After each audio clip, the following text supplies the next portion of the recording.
Hello students, आज हम करेंगे क्लास 12 बिजनेस स्टडी का हमारा 9.3 चैप्टर। देखिए हमारा आज ये लास्ट लेक्चर होगा बिजनेस स्टडी का, क्योंकि हमारी 9th यूनिट तक आएंगी इस साल के सिलेबस में। बाकी आपका और भी सिलेबस है, लेकिन इस साल क्योंकि सभी को पता है कोरोना की वजह से स्कूल बंद थे तो सिलेबस को थोड़ा सा कम किया है। तो हमारे 9th यूनिट आएंगी, उसके बाद 10th यूनिट डिलीट कर दी थी इस बार के सिलेबस में से, और जो 11th यूनिट है वो मैं आप सब क्लास में करा चुकी हूँ। बहुत ही सिंपल यूनिट थी, उसमें ऐसा कुछ भी नहीं था, सिर्फ एडवर्टाइजमेंट है, पर्सनल सेलिंग है, सेल्स प्रमोशन है, सिंपल सिंपल से टॉपिक थे, ठीक है। और मैक्सिमम बच्चे उस टाइम पर आ गए थे क्लासेस में, तो सभी को वो यूनिट इजीली आती है। फिर भी अगर हमारे पास एंड में कुछ टाइम बच गया तो 11th यूनिट की भी मैं आपको वीडियो बना के डाल दूंगी, लेकिन अभी हम सिर्फ बिजनेस का आज लास्ट करेंगे। उसके बाद हम अकाउंट्स के ऊपर जाएंगे, क्योंकि अकाउंट्स का सिलेबस काफी है। बिजनेस की जो एक यूनिट है वो बहुत इजी है, क्लास में हो गई है, टाइम बच गया तो हम कर लेंगे, ठीक है। अदरवाइज आप खुद से भी जब उसको पढ़ोगे तो इजीली आप उसको कर लोगे, ठीक है। तो आज का हमारा जो 9th चैप्टर है वो है हमारा फिक्स्ड एंड वर्किंग कैपिटल, ठीक है। फिक्स्ड एंड वर्किंग कैपिटल, उसकी इंपॉर्टेंस क्या है, मीनिंग क्या है, यही हमारा आज का टॉपिक है, ठीक है। तो देखिए हमें पता है कि किसी भी व्यवसाय को चलाने के लिए उसके पास पूंजी होनी चाहिए, ठीक है। वो जो पूंजी होती है वो भी दो तरह से बटी होती है, तो दो टाइप्स की पूंजी होती है। इससे पहले आप एक बात देखिए कि किसी भी बिजनेस को चलाने के लिए हमें कुछ संपत्ति चाहिए होती है, कुछ एसेट्स चाहिए है। एसेट्स किसी भी व्यवसाय में दो तरह के एसेट्स होती है, फिक्स्ड एसेट्स और करंट एसेट्स, ठीक है। फिक्स्ड एसेट्स वो जो एक व्यवसाय लंबी अवधि के लिए अपने पास रखता है, ठीक है, उसी के बेस पे उसका बिजनेस टिका होता है। और करंट एसेट्स कौन सी, कि एक व्यवसाय को जो रोज के दिन प्रतिदिन के काम पूरे करने के लिए जो एसेट्स चाहिए, ठीक है, जो रोज के खर्चे पूरे करने के लिए जो पैसा चाहिए, ठीक है, उसको बोलते हैं करंट एसेट्स, ठीक है। फिक्स्ड एसेट्स में हमारे हो जाते हैं plant machinery, land, building, goodwill, ये सब कुछ हमारे फिक्स्ड एसेट्स है। करंट एसेट्स में हमारा आ जाएगा cash, bank overdraft, debtors, bills receivables, ठीक है, शॉर्ट टर्म लोन, ये सारे हमारे क्या हो जाते हैं, सॉरी शॉर्ट टर्म लोन नहीं, ठीक है, शॉर्ट टर्म लोन तो करंट लायबिलिटीज हो जाएगी। तो ये हमारे हो जाते हैं करंट एसेट्स। तो फिक्स्ड एसेट्स को पूरा करने के लिए, फिक्स्ड एसेट्स को प्राप्त करने के लिए बिजनेस को जो पैसा चाहिए, जो पूंजी चाहिए, ठीक है, उसको बोलते हैं फिक्स्ड कैपिटल। अब हम आते हैं अपने पॉइंट पे। सबसे पहले फिक्स्ड कैपिटल। फिक्स्ड कैपिटल क्या होती है, ऐसी पूंजी जिसका प्रयोग स्थायी संपत्ति क्रय करने के लिए किया जाता है, यानी कि फिक्स्ड एसेट्स को खरीदने के लिए जिस पूंजी का प्रयोग किया जाता है उसको बोलते हैं फिक्स्ड कैपिटल। यानी कि वो पैसा, बिजनेस का वो पैसा जो बिजनेस ने फिक्स्ड एसेट्स को खरीदने में लगा रखा है, ठीक है। सिंपल, अब तो समझ गए होंगे। फिक्स्ड एसेट्स को, स्थायी संपत्तियों को खरीदने के लिए बिजनेस ने जो पैसा लगा रखा है, या जो जिस पैसे की उसको जरूरत हो है, उसे कहते हैं फिक्स्ड कैपिटल, ठीक है। अब हमारा आता है फिक्स्ड कैपिटल को कौन कौन से बातें अफेक्ट करते हैं, यानी कि एक बिजनेस में फिक्स्ड कैपिटल कितनी होनी चाहिए। भाई उसको कुछ आइडिया तो होना चाहिए ना कि वो फिक्स्ड कैपिटल कितनी मंगाएगा। तो फिक्स्ड कैपिटल किस लिए चाहिए, सबसे पहले तो हमें ये देखना पड़ेगा। तो फिक्स्ड एसेट्स किस लिए चाहिए वो हमने डिसाइड कर लिया कि फिक्स्ड एसेट्स एक बिजनेस के लिए, सॉरी फिक्स्ड कैपिटल बिजनेस के लिए चाहिए, फिक्स्ड एसेट्स खरीदने के लिए। अब हमें सबसे पहले ये देखना पड़ेगा कि हमें एसेट्स कौन कौन सी चाहिए है, ठीक है। बिजनेस को कितनी लैंड चाहिए है, कितने उसको प्लांट चाहिए है, मशीनरी कितनी चाहिए। जब हम इन सब के बारे में पता चल जाएगा तो हम इन सब की कॉस्ट के बारे में पता लगाएंगे। यानी कि बिजनेस को पता चल गया कि उसको एक लैंड चाहिए, उसको एक मशीनरी चाहिए, उसको एक जो है उसको एक बिल्डिंग भी चाहिए। इन सब में उसको पता चला कि 1 लाख की ये है, 1 लाख की ये, 1 लाख, यानी कि 3 लाख का उसको पैसा चाहिए। तो ये 3 लाख वो कहाँ से लेगा, ये उस 3 लाख उसके हो जाएंगे, तो वो शेयर्स के थ्रू मंगाएगा, ठीक है, या व्यवसाय का स्वामी उसमें लगाएगा। यानी कि ये स्थायी संपत्तियों को खरीदने के लिए उसको 3 लाख रुपए चाहिए।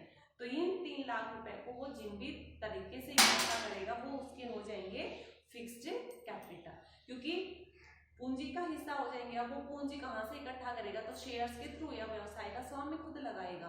तो स्थायी संपत्तियों को खरीदने के लिए, ठीक है, जिस पूंजी का प्रयोग किया जाता है उसको बोलते हैं फिक्स्ड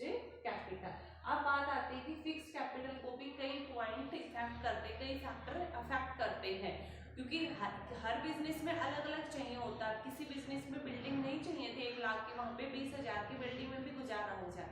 तो कई बातें हैं जो फिक्स्ड कैपिटल को इफेक्ट करती है, उसको प्रभावित करती है। तो कौन कौन से पॉइंट है? सबसे पहले तो है नेचर ऑफ बिजनेस, यानी कि हमें ये देखना पड़ेगा कि हमारा जो बिजनेस है वो किस तरह की नेचर का है। क्या हमारा बिजनेस जो है एक व्यापारिक ट्रेडिंग कंपनी का टाइप है, या फिर मैन्युफैक्चरिंग है, ट्रेडिंग है, यानी कि हम सिर्फ बना बनाए माल खरीदते बेचते हैं, या फिर हम खुद बना रहे हैं। तो जो बिजनेस प्रोडक्ट को खुद से बनाता है उसको ज्यादा पैसे की जरूरत है, उसको ज्यादा बिल्डिंग चाहिए, ज्यादा उसको स्टोर करने के लिए ज्यादा जगह चाहिए, ज्यादा मशीनें चाहिए। तो जो कंपनीज मैन्युफैक्चरिंग बिजनेस में लगी होती है, जिनका काम मैन्युफैक्चरिंग करना होता है, उनको फिक्स्ड एसेट्स ज्यादा चाहिए होती है, तो उसको फिक्स्ड कैपिटल की भी रिक्वायरमेंट ज्यादा होगी। उसके बाद नेक्स्ट हमारा स्केल ऑफ ऑपरेशंस, ठीक है, यानी कि उसको कौन कौन सी क्रियाएं करनी पड़ती हैं। अगर उसको ज्यादा एक्टिविटीज करनी पड़ती, ज्यादा उसका जो लेवल है कि वो ज्यादा प्रोडक्ट बना रहा है, तो उसको ज्यादा वर्किंग कैपिटल चाहिए। अगर वो एक ही प्रोडक्ट बनाने का काम करता है या एक ही प्रोडक्ट में बिजनेस करता है, तो उसको कम कैपिटल की जरूरत है। लेकिन जिसका बिजनेस है ज्यादा प्रोडक्ट बनाने का, तो उसको ज्यादा कैपिटल चाहिएगी।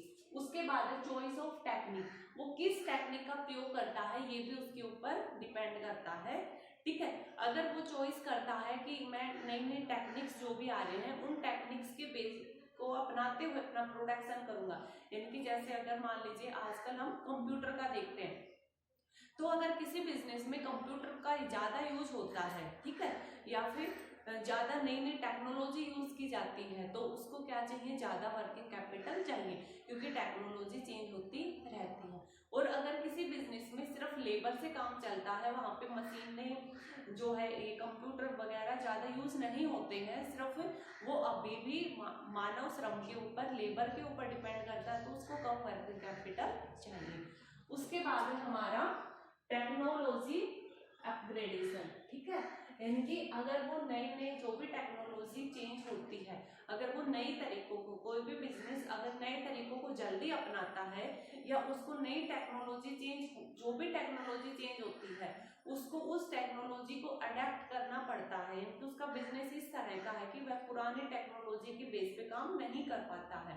अगर नई टेक्नोलॉजी आ जाती है तो उसको वो बिजनेस में इंक्लूड करनी पड़ती है, तो उसको ज्यादा कैपिटल चाहिए, क्योंकि उसको फिर से नए इक्विपमेंट्स खरीदने पड़ेंगे।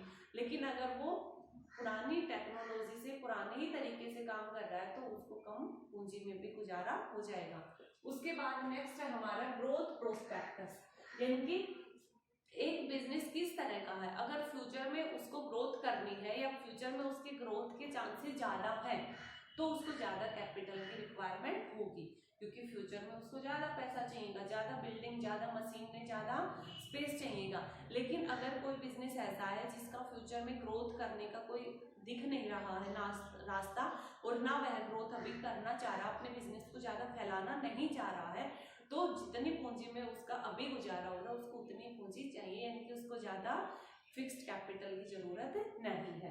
उसके बाद है हमारा फाइनेंसिंग अल्टरनेटिव्स, वित्त के स्रोत क्या क्या है, यानी कि अगर एक संस्था को जो है फाइनेंस वित्त जो है अच्छी प्रकार से मिल जाता है, उसके पास पैसे लेने के कई तरीके होते हैं, कई साधन है उसके पास, तो उसको कम पूंजी में भी वो गुजारा कर लेगा, क्योंकि जब भी उसको जरूरत होगी वो जल्दी से अपने उस साधन को अपना के पैसा ले लेगा। लेकिन किसी कंपनी के पास अगर फाइनेंस इकट्ठे करने के ज्यादा साधन नहीं है, यानी कि उनको पैसा जल्दी से नहीं मिल पाता है, तो उसको फिक्स्ड कैपिटल ज्यादा चाहिए, क्योंकि वह इसके बेस पे नहीं कर सकता।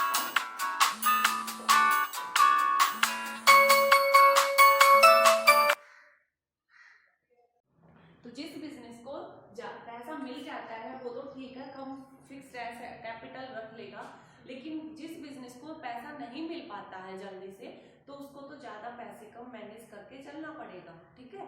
उसके बाद है लेवल ऑफ कोलैबोरेशन, यानी कि उसका दूसरे चीजों के साथ कैसा संबंध है, दूसरी संस्थाओं के साथ। जैसे अगर कोई कंपनी है या कोई बैंक है, अगर उसको पैसे की कमी है और दूसरे बैंक से उसको हेल्प मिलती है, दूसरा बैंक उसके साथ कोलैबोरेट करता है, उसका सहयोग करता है, तो उसको कम पूंजी में भी उसका गुजारा हो जाता है। लेकिन जिस कंपनी के पास, जिस संस्था के पास कोलैबोरेशन का कोई सोर्स नहीं है, यानी कि उसकी हेल्प करने के लिए, उसका सहयोग करने के लिए कोई दूसरी संस्था नहीं है, तो उसको ज्यादा पूंजी की जरूरत होगी। तो ये हमारे कई ऐसे पॉइंट है जिसके बेस पे हम डिसाइड कर पाते हैं कि हमें ज्यादा फिक्स कैपिटल चाहिए या कम फिक्स कैपिटल में भी हमारा काम चल जाएगा। उसके बाद नेक्स्ट हमारा कैपिटल बस्टिंग। देखिए हमने लास्ट लेक्चर में भी पढ़ा था कैपिटल बस्टिंग क्या होती है। सबसे पहले फिक्स्ड एसेट्स में इन्वेस्टमेंट से रिलेटेड डिसीजन लेने से है। फिक्स्ड कैपिटल का मतलब हो गया, सॉरी, कैपिटल बस्टिंग का अर्थ हो गया कि फिक्स्ड एसेट्स में इन्वेस्टमेंट से रिलेटेड डिसीजन लेने से है जिनसे लंबे समय तक हमें आय प्राप्त होती है। यानी कि फिक्स्ड एसेट्स में हमें इन्वेस्ट करना है, लेकिन हम कौन सी फिक्स्ड एसेट्स में इन्वेस्ट करें, इस चीज का डिसीजन लेने के लिए, ठीक है, इस चीज का डिसीजन लेने के लिए हम जो भी प्रोसेस अपनाते हैं उसे बोलते हैं कैपिटल बस्टिंग। ठीक है, जैसे कि हमारे पास मान लीजिए हमने एक बिजनेस में एक मशीन खरीदनी है, मशीन फिक्स्ड एसेट्स का हिस्सा होता है। मशीन खरीदने के 3 ऑप्शन होते हैं, ए बी सी, यानी कि एक मशीन ए है, एक बी मशीन है और एक सी मशीन है। अब हम इन तीनों में से कौन सी मशीन खरीदें, इसका हम डिसीजन, जिस भी प्रोसेस, जिस भी मेथड के थ्रू हम एक डिसीजन लेंगे, उसी मेथड, उसी प्रोसेस को बोलते हैं कैपिटल बस्टिंग।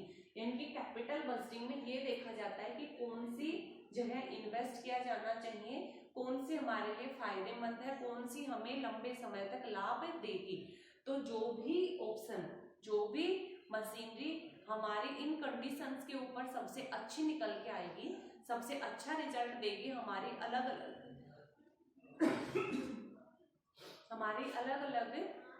कंडीशंस जो हमने फिक्स की हैं, उन सबके ऊपर जिस भी का भी रिजल्ट अच्छा होगा हम उसे ही चूज करेंगे। तो मान लीजिए बी वाली मशीन का रिजल्ट अच्छा है, कम कॉस्ट भी कम है, मेंटेनेंस खर्चा भी इसका कम है और लंबे समय तक चलने वाली है, हमें इंस्टॉलेशन पर मिल रही है, हमें एक साथ पैसा भी नहीं देना, तो इसके सारे हमारे बेनिफिट्स हमारे हिसाब से पड़ रहे हैं, तो हम इसी को चूज करेंगे। तो कैपिटल बस्टिंग यही होती है कि लंबी अवधि का या फिक्स्ड एसेट से रिलेटेड कोई भी डिसीजन हमें लेना होता है, तो उसी को बोलते हैं कैपिटल बस्टिंग। इससे क्या होता है, इनसे हमें लंबे समय तक प्रॉफिट मिलता है। जैसे अगर हमें अपने पैसे लगाने होते हैं, कहीं पर इन्वेस्ट करना है, तो हम ये देखते हैं ना कि चलो आपके पास कोई, मान लीजिए सिंपल छोड़िए, आपके पास मान लीजिए कोई एक आदमी आया है, उसको आपके पैसे की जरूरत है, ठीक है, वो कह रहा है कि मैं आपको 2% तक ब्याज दे दूंगा। उसके बाद एक और बंदा आता है, वो कहता है मेरे को 3% तक मैं आपको दे सकता हूँ, मेरे को बस आप पैसा दे दीजिए, मैं आपको 3% ब्याज दे दूंगा। तो अब आप दोनों में से किसका चुनाव करोगे, 3% वाले को, क्योंकि वहां से उसको आपको 3 रुपए का ब्याज मिल रहा है। ठीक है, तो यही चीज होता है कि हम कंपेयर करते हैं कि हमें किस में इन्वेस्ट करना है, तो इसे ही बोलते हैं कैपिटल बस्टिंग। उसके बाद है इम्पोर्टेंस, कि आखिर कैपिटल बस्टिंग की क्या इम्पोर्टेंस है, क्यों यह आवश्यक है। फर्स्ट है long term growth and effect, क्योंकि capital budgeting mainly fixed assets में इन्वेस्ट करने से रिलेटेड होती है। तो फिक्स्ड एसेट्स क्या होती है, बिजनेस के लिए एक लंबी अवधि के लिए यूज की जाने वाली एसेट्स होती है, इसको रिसेल नहीं किया जाता है, व्यवसाय इसको लंबे समय तक अपने पास रखता है, उसका यूज करता है और उससे प्रॉफिट अर्न करता है। ठीक है, तो इसलिए कैपिटल बस्टिंग इससे रिलेटेड क्या होता है, ग्रोथ को इफेक्ट करती है। ठीक है, लॉन्ग टर्म ग्रोथ इफेक्ट होती है इस चीज से। अगर हमने एक डिसीजन गलत ले लिया, ठीक है, तो हमें लंबी अवधि तक उसका लॉस सहन करना पड़ेगा। तो लंबी अवधि तक अगर हमें अच्छा चाहिए, अपने इन्वेस्टमेंट से एक अच्छा रिटर्न चाहिए, तो हमें कैपिटल बस्टिंग को अपनाना चाहिए। यानी कि कैपिटल बस्टिंग क्या होती है, वही है कि हम हर एक ऑप्शन को कंपेयर करेंगे और तब हम एक पॉइंट पर पहुंचेंगे। तो कैपिटल बस्टिंग अगर हम अपनाते हैं तो हमें फायदा हो जाता है कि हमारी ग्रोथ फ्यूचर में अच्छी जाएगी। ठीक है, उसके बाद है large amount of fund involve, क्योंकि फिक्स्ड एसेट्स में एक अच्छा खासा अमाउंट इन्वॉल्व होता है। ठीक है, क्योंकि फिक्स्ड एसेट से रिलेटेड है, ठीक है, या फिर कई बार इन्वेस्ट करने से तो इसमें ज्यादा पैसे लगे होते हैं, तो यहाँ पे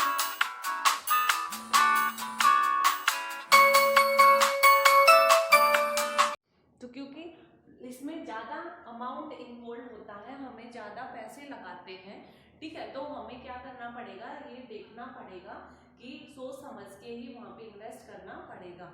जैसे हम कहीं पर कोई एसेट्स खरीदते हैं, हमारे पास दो ऑप्शन होते हैं कि भैया तो हमें वो जमीन खरीद ले या गाड़ी खरीद ले, तो हम हर चीज को सोचते देखते कंपेयर करते हैं ना कि गाड़ी से हमें क्या क्या बेनिफिट हो जाएंगे, गाड़ी की कॉस्ट क्या पड़ेगी, फ्यूचर में इसके क्या बेनिफिट होंगे, और अगर हम कोई जमीन खरीद रहे हैं एट प्रेजेंट तो क्या कॉस्ट पड़ेगी, फ्यूचर में इसके क्या बेनिफिट्स होंगे, हम हर चीज को कंपेयर करते हैं और फिर एक डिसीजन पर पहुंचते हैं। तो वही चीज होती है कि कैपिटल बस्टिंग क्यों अपनाया जाता है, इसीलिए अपनाया जाता है क्योंकि इसमें ज्यादा पूंजी इन्वॉल्व होती है।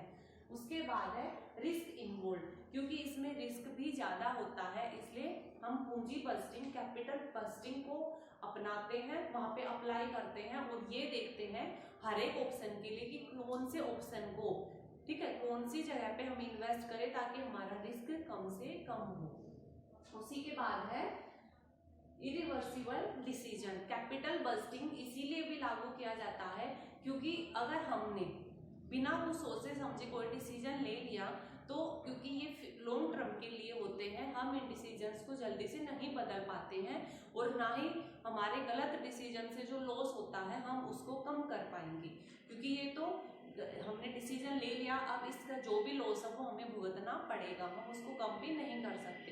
इसीलिए कैपिटल बस्टिंग को वहाँ पे अप्लाई किया जाता है और कंपेयर करके सोच समझ के हम डिसीजन लेते हैं, क्योंकि यहाँ पर डिसीजन इरिवर्सिबल होते हैं, इनको रिवर्स हम नहीं कर सकते, हम पलट नहीं सकते, एक बार जो डिसीजन ले लिया वो ले लिया। इसलिए डिसीजन लेने से पहले कैपिटल बस्टिंग को अप्लाई करो, हर एक चीज को कंपेयर करो, देखो समझो और उसके बाद तुम डिसीजन तक पहुंचो। उसके बाद हमारा वर्किंग कैपिटल। देखिए एक बिजनेस को चलाने के लिए हमें फिक्स्ड एसेट्स चाहिए थी, उसी तरह से बिजनेस को चलाने के लिए हमें कुछ एक करंट एसेट्स भी चाहिए होती हैं, यानी कि रूटीन के खर्चों को पूरा करने के लिए, दिन प्रतिदिन के एक्सपेंसेस को पूरा करने के लिए भी हमें कुछ पैसे की जरूरत होती है। तो वो जो रोज के खर्चों के लिए, दिन प्रतिदिन के खर्चों के लिए पूरा करने के लिए जिस पूंजी की आवश्यकता होती है उसको बोलते हैं वर्किंग कैपिटल। जैसे हिंदी में इसका नाम ही है कार्यशील पूंजी, यानी कि कार्य को सुचारू रूप से चलाए रखने के लिए जिस पूंजी की आवश्यकता होती है वो क्या हो गया, वर्किंग कैपिटल। उसके बाद है वर्किंग, हमारे जो करंट एसेट, वर्किंग कैपिटल कैसे निकलती है, व्यवसाय की जो चालू संपत्ति होती है उसमें से अगर चालू दायित्व लेस कर दिया जाएगी तो हमारे पास वर्किंग कैपिटल बचती है, यानी कि करंट एसेट्स जो चालू संपत्तियां हैं वो इतनी होनी चाहिए कि उसमें से हम चालू दायित्वों को पूरा कर दें, यानी कि हमारे हाथ में पैसे इतने होने चाहिए कि हमारी जो उधारी है छोटी मोटी हम उसको पूरा कर सके, ठीक है। तो current assets minus current liabilities करते हैं तब हमारे पास बचती है वर्किंग कैपिटल। वर्किंग कैपिटल दो तरह की होती है, ग्रोथ वर्किंग कैपिटल और नेट वर्किंग कैपिटल, ठीक है। ग्रोथ वर्किंग कैपिटल क्या होती है और नेट क्या होती है, एक एग्जांपल से बता दूं। देखिए यहाँ पे आपको एक बैलेंस शीट दिख रही है, ठीक है, यहाँ पे आपको है एसेट्स और इधर है आपकी लायबिलिटीज। एसेट्स में यहाँ पे हमारी करंट एसेट्स 50,000 की, करंट हमारी जो है ये है हमारी करंट एसेट्स और ये है हमारी फिक्स्ड एसेट्स, ठीक है। करंट एसेट्स 50 की, फिक्स्ड एसेट्स हमारी है 20, सॉरी ये है हमारी फिक्स्ड एसेट्स, ये है हमारी फिक्स्ड एसेट्स, ठीक है, 50,000 की, और ये है हमारी करंट एसेट्स 20,000 की, ठीक है। उसके बाद हमारी करंट लायबिलिटीज 35,000 की और फिक्स लायबिलिटीज है 2,15,000 की, ठीक है। ये मैंने उल्टा लिख दिया, वरना अगर आपने यहाँ पे फिक्स लायबिलिटीज लिखी है तो आप इधर फिक्स्ड एसेट लिख दिए, तो दोनों साइड या तो दोनों ऊपर करंट ले लो या दोनों नीचे फिक्स ले लो, ठीक है। उसके बाद है, अब हम देखिए अगर हम सिंपल इसको मानेंगे करंट एसेट्स, हमारी करंट एसेट्स 20,000, अगर हम सिर्फ इसको लेके चलेंगे, ठीक है, तो इसको बोलते हैं ग्रोथ वर्किंग कैपिटल, यानी कि सकल कार्यशील पूंजी क्या होती है, हमारी करंट एसेट्स का टोटल। तो ये हमारा टोटल हो गया ग्रोथ वर्किंग कैपिटल। और जब हम करंट एसेट्स में से करंट लायबिलिटीज लेस कर देंगे, ठीक है, जो कि है 15,000 करंट एसेट्स में से करंट लायबिलिटीज लेस कर देंगे, तब जो वर्किंग कैपिटल का बैलेंस बचेगा वो होता है नेट वर्किंग कैपिटल, यानी कि current assets minus current liabilities. Assets है 20,000, करंट लायबिलिटीज है 15,000, तो जो 5,000 बचा ये है हमारा नेट वर्किंग कैपिटल। तो जो सिंपल करंट एसेट्स का टोटल होता है वो तो होता है ग्रोथ वर्किंग कैपिटल, और इस पैसे में से करंट के खर्चे पूरे कर दो, तब जो बचेगा वो बच जाएगा नेट वर्किंग कैपिटल, ठीक है। अब हमें वर्किंग कैपिटल की जरूरत क्यों होती है? सबसे पहले तो वर्किंग कैपिटल की जरूरत क्यों होती है, क्योंकि रोज के खर्चे हैं जो दिन प्रतिदिन के चालू अवस्था में रखने के लिए बिजनेस को होने वाले जो खर्चे होते हैं उनकी भरपाई करने के लिए हमें वर्किंग कैपिटल चाहिए, ठीक है।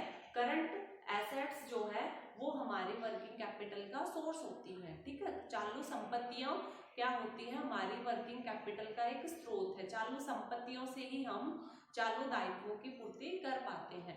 तो चालू एसेट्स, चालू संपत्तियां हमारी कौन कौन सी होती है, जैसे cash, bank, debtors, bills receivable और स्टॉक हो गया, ठीक है, रॉ मटेरियल का स्टॉक है या वर्क इन प्रोग्रेस का स्टॉक है, ये सारे स्टॉक हमारे करंट एसेट्स होते हैं।